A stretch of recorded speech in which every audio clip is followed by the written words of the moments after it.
Les membres de Torah Box, Shalom Uvracha. Alors vous savez qu'on attend tous la rédemption finale.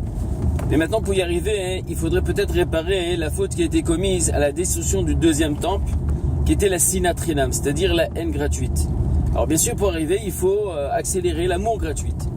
Les Chachamim nous disent qu'il y a 613 mitzvot, dont 248 mitzvot assez, c'est-à-dire des 248 mitzvot actives, comme par exemple de mettre les téfilines, de faire la tzedaka, de prendre les arba minimes à Sukkot, de faire une souka, etc., etc.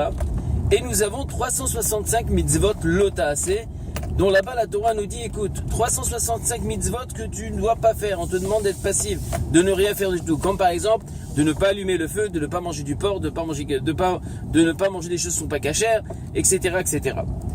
Maintenant, vient Rabbi Akiva, il nous dit qu'il y a une mitzvah tassée, une mitzvah active, qui est fondamentale, que toute la Torah repose par cette mitzvah.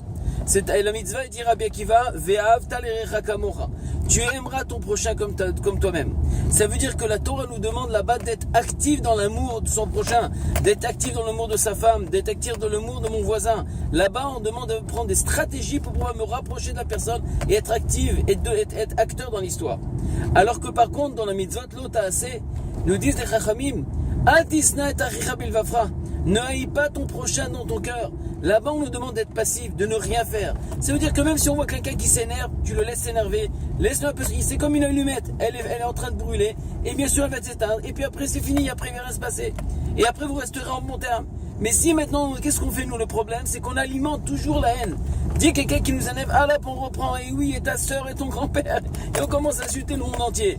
Et de cette façon-là, on alimente en réalité la haine. Alors dans l'amour on est passif, et puis dans la haine là-bas on est actif. Complètement le contraire à Botaï. Il faut être actif dans l'amour et passif dans la haine. Shalom Uvracha, bonne journée. Hatzlacha Rabba.